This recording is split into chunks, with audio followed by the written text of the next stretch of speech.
Tripura rifle की विफलता व लापरवाही का नतीजा। एसीसीएल को चोरी से रोजाना लाखों का क्षति, मैनेजमेंट पर भी उठे सवाल। एसीसीएल विश्रामपुर क्षेत्र के कोयला खदानों से बड़े पैमाने पर कोयला चोरी हो रहा है। सालों से चली आ रही इस प्रथा को त्रिपुरा राइफल के जवान भी रोकने में असफल हैं। कई बार इनकी कोयला माफियाओं से सांठ-गांठ की खबरें भी सामने आती रही हैं। आपको बता दें कि पिछले कई सालों से बृहद पैमाने पर एसीसीएल के गायत्री, आमगांव, अमेरा खदान क्षेत्र में कोयला माफिया सक्रिय हैं और बड़े रूप में कोयला तस्करी कर एसीसीएल प्रबंधन को रोजाना लाखों का क्षति पहुंचा रहे हैं।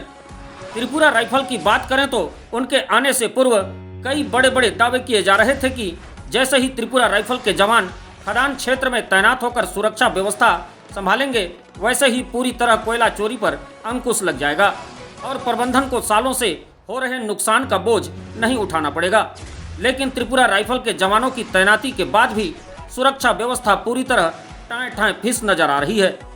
गायत्री खदान में तो रोज नित नए कारनामों को अंजाम दिया जा रहा है। बड़े बड़े कोयला तस्कर इस क्षेत्र में सक्रिय होकर कथित पुलिसिया सांठ-गांठ से बाइक से लेकर पिकअप एवं ट्रकों के माध्यम से कोयला चोरी कर एसीसीएल प्रबंधन को रोजाना लाखों का चूना लगा रहे हैं। इतना ही नहीं बल्कि खदान प्रबंधन पर भी कई बड़े सवाल उठने लगे हैं। जब त्रिपुरा राइफल के जवान सुरक्षा कर ही नहीं पा रहे तो आखिर एसीसीएल प्रबंधन इन पर हो रहे सालाना करोड़ों का खर्च का बोझ क्यों उठा रही है, यह भी एक बड़ा सवाल है। त्रिपुरा राइफल के जवानों की तैनाती से पूर्व से लेकर आज तक कोयला तस्करी ज्यों की त्यों बनी हुई है। सूत्रों के मुताबिक एक कोयला माफिया पिछले कई महीनों से खदान परिसर में बने बाउंड्री वाल के नजदीक पिकअप वाहन खड़ा कर बोरी में कोयला निकाल रहे मजदूरों से कम दाम में खरीद कर रोजाना रात भर कई ट्रिप चोरी का कोयला विश्रामपुर क्षेत्र के कई ईंट भट्ठों में खपा रहा है।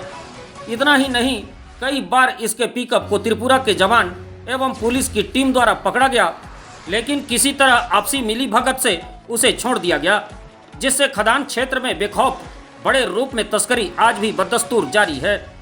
अब देखना यह होगा कि सुरक्षा व्यवस्था में बेअसर साबित हो रहे त्रिपुरा राइफल के जवानों पर कोयला चोरी को खुलेआम छूट देने का आरोप हमेशा की तरह आगे भी लगता रहेगा या फिर जवान अपनी काबिलियत को साबित कर एसीसीएल के कोयला चोरी रोकने की मुहिम व उम्मीद पर खरा उतरेंगे।